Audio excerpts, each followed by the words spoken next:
These days, it's hard not to be like Jaren. Cold, transactional. But it wasn't always that way. This is a story almost no one knows.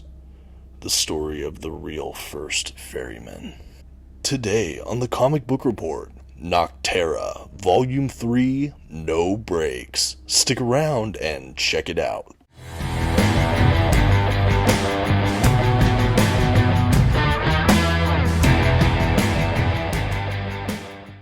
Greetings everyone, my name is Dominic and today you're tuning in to the Comic Book Report, where we review comic books and graphic novels so you can get an idea of what to read.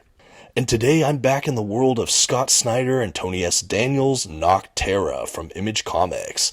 This Volume 3 rounds out the first big story arc and leads into the first major hiatus for this title. And frankly, I'm excited to get talking about it. But before we do, I do want to shout out the channel's sponsor, OrganicPriceBooks.com. If you're looking to pick up your own comic book collected editions, I highly encourage you to check out their website. You can find a link for it in this video's description, and if you see something you like, you can even use my discount code at checkout, TheComicBookReport, to save $2 off of your order. Please note if you use my affiliate link or code to make a purchase, I will earn a small commission, but it's a fantastic way to support the channel. Thank you so much for considering. Now let's get started with today's comic book review. First, some quick facts about today's collection. The issues in this volume were written by Scott Snyder and illustrated by Tony S. Daniel, Francis Manapul, and Liam Sharp. The comics in this volume were first published by Image Comics beginning in 2022. The volume itself collects Nocterra issues 12 through 16, Nocterra Val Special, and Nocterra Nemesis Special. This is a standard size trade paperback with glossy print paper stock, a glued binding, and a total of 144 pages. At this time, I'd like to go ahead and issue a general spoiler warning. I will be flipping through the contents of today's collection and commenting on plot points throughout. You've been advised. Okay, and here's our first look at that trade paperback from Image Comics, and right from the jump I have to say I love the cover art they chose for this collection. I think it absolutely sells the storyline we have contained within its pages.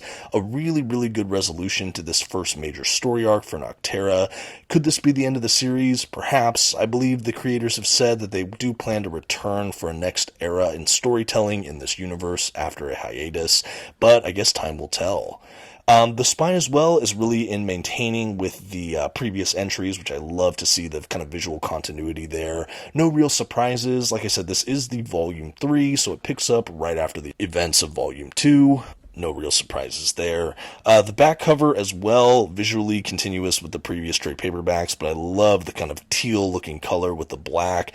Really sharp and interesting. We have some information about this collection, what it includes, kind of blurbs about this collection from different comic book publications. We have pricing information, publisher information, things like that. After I finished looking at the exteriors for this book, I did want to spend a moment just examining the binding we have for this book. So this is a standard trade paperback from Image. We have a glued binding. There's not a ton of gutter loss. This is a smaller collection. We have maybe a little gutter loss, nothing too crazy. I think it's really well bound. Like I said, a straightforward glued binding. Again, no surprises here, but I think it's well made for what it is. Okay, and with that out of the way, we can jump into the collection proper. One of the things I will say about the beginning of this collection that I really liked, I think Volume 2 did this as well, is that we have a previously on. We have a couple little thumbnailed images along with a lot of text that basically fill us in expositionally on what has occurred before in this series Nocterra. Now, I did review Volume 1 and Volume 2 on the channel in the past if you'd like to brush up on that before watching this review. This is the third story arc, and it finishes the first major arc in this universe. So this is really the Act 3. This is where everything begins to resolve. So that's just something you should bear in mind as we continue this video. The first issue we are given in this collection is actually the Val Special. So we don't have the next numbered issue after the previous volume. We are treated to this little special edition issue. It does take place after the events of Volume 2. Really enjoy this. We get a little bit more insight into the main character's head, as well as some really important flashbacks that detail when she first became kind of a ferryman, who kind of trained her, and what kind of misadventure she got into. We have a lot of kind of horror of this dystopia in the flashbacks we're given. We do have Val Riggs now coated in kind of that night material where she looks kind of blacked out. like Blacktop Bill, the main villain throughout most of the books. That happened at the end of Volume 2, so we see her in that for most of this volume.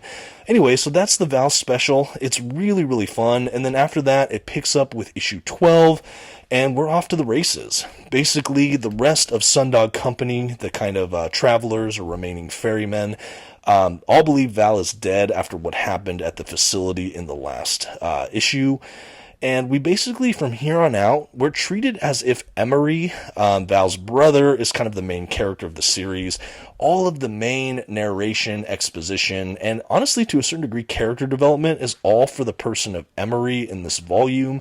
And I think that that is both a strength and a weakness to this collection in general. I wish a lot of the storytelling hung more on Val Riggs. I think transitioning it over to Emery, not that he's not a strong character, and honestly, we get a lot of great background and insight into his parentage, his childhood trauma, upbringing, and him as a leader. I just don't like him as much as Val, so I had a harder time connecting with some of the narrative we got in this book. I thought it felt like later in the game to really dig into that character. I wish we would have focused more on Val personally, but I do think we get a lot of rich detail, and for fans of that character, this is definitely the volume for you. We also have Sundog Company being chased down by the armies of kind of darkness. We have the threat of Nox, this kind of extra-dimensional dark being that's trying to break its way into this darkened dystopian world. And we have Sundog Company still trying to turn the lights back on for all intents and purposes. They're trying to get to Eos, this kind of area of light in this facility. And we really are trying to resolve some of the previous storylines. Throughout these issues as well, we have the appearances of Blacktop Bill as well. He's back from presumed dead or injured, and he's now fused with kind of Nox. He's kind of an avatar for kind of the dark powers, trying to usher in this otherworldly dark being. He also has all of these crazy powers now. He can basically instantly mutate and transform people into these night creatures, and he's trying to also break into the City of Light to basically extinguish it forever if able. Meanwhile, in the background, we have Val, who again has those kind of like nanite blackened skin. She's basically trying to keep up with Sundog and trying to help them. And eventually those forces are reunited. It happens, I admit, earlier than I expected in this narrative. After how Volume 2 ended, I wasn't sure if Val would be in the background and even us as readers not get to experience her much. But no, she's definitely a prevalent character, even if we don't really go into her head internally as much as we do in earlier volumes. Excepting the Val special, which we got a lot more of her narration as well. No, again, the primary character is Emery in this volume, for good and bad in many ways. I do also think the exposition from Scott Snyder, which I usually really like, is, to me, it feels a little bit more like a forced framed narrative. We have Emery kind of deconstructing a problem, like how, if, because, like his own way he processes information, he uses to kind of offset each issue, and we use that to explore his background. I think from a literary standpoint, it all makes sense. There's some rich kind of parallelism and structuring and how everything is organized by Scott Snyder here, but I found it to be, I don't want to say tiresome, but I think that it kind of messed with my sense of momentum, where in the present we had all of these main action sequences that tried to resolve this third arc. But I think at the same time, simultaneously, we had huge subplots and all of the narration being these flashbacks that really helped deepen the character of Emery. And I think what I would have liked to see is some of this background and narration in Act 2. And I would have liked Act 3 to be primarily like present action focused. Instead, I felt like it was a bit jarring, jumping back and forth between Emery's flashbacks and the main action sequence with Sundog Company trying to get back to the light, to turn it all on and trying to fight the forces of darkness. I do think it works, and it probably works more for some than others. I felt like it was a little bit jarring. And I think that is partially why I maybe don't like this volume as much as the initial two. I still think it's a solid resolution. I think it stuck the landing, for lack of a better phrase, but I just do think that there are ways I would have preferred it handled or tweaked if I was able to. I do think the villainous Blacktop Bill was utilized very well in this collection as well. In some ways, he's more frightening because he has more abilities, and he's very clearly an extension of the evil Nox that's trying to invade this realm. But in some ways, the more we know about him, the more his villainy was just less new for me. But I still think that all the appearances he has, he absolutely steals the scene every time. I also think the light beings we ultimately get as we go into Eos are really fascinating. We have some great payoffs between the granddaughter and grandfather character who passed away, I believe, in the first volume. Like I said, this is a real book for resolutions. I think overall it just is really, it lands this plane effectively. I do think that this could have been a series finale, and honestly, if that hiatus is indefinite and never comes back, I do think that this is a great place to end Nocterra. That being said, I think, like I said, the creators, I think last interview I saw, they want to do more, but they're pivoting to like newer storylines if they decide to come back. And I think that that makes sense. I think that this really changed the trajectory of the series and it really resolved it quite well. I think to come back to this world, you'd have to retool what the direction of this series is going to be from here. I would definitely return if they decide to do more, but I think for right now, I was really satisfied with the resolution. Towards the end of this book, we also get the Nemesis special, which, like the Val special, is outside of the main numbered sequence, and it all takes place, again, surrounding Emery. This one is illustrated predominantly by Liam Sharp, but we have a much more impressionistic kind of painting style to a lot of it. We have Emery kind of trying to channel the darkness to try to mislead Knox and Blacktop Bill so that the good guys can kind of infiltrate and try to break into this like kind of facility of light and stop the darkness. In many ways, I felt this Nemesis special was the best way they explored Emery's kind of subconscious. I did like the flashbacks and things from his point of view. I thought were well done, if misplaced. But I think the Nemesis special brought a lot of that to the surface in a really powerful way that I don't think interrupted the main storyline. I think that it actually explored Emery in a way that kept my momentum. I also think the artwork from Liam Sharp really helped bring a sense of variety and dynamic nature to the end of this collection, I should say. I really liked it. I think the Nemesis special was fun, and it led into like that last issue or two very, very well. Overall, they kind of turned the lights back on, basically, for all intents and purposes. And the whole story kind of ends. A lot of the forces of darkness are gone, and they basically say, okay, it's like 1 a.m. Like the lights are kind of back on, and we have the team kind of saving the world. We have Val's kind of nanotubular blackout skin gone, and we have them kind of experiencing a sunrise. And that's kind of the resolution of this book. And like I said, I think that's the perfect place to stop. If not this whole series, at least this wave of storytelling, because they did what they sought to do. They saved the world. They turned the lights back on.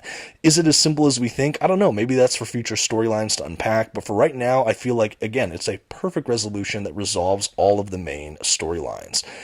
There were some sacrificial plays in this final story arc as well. Not all of our characters survived.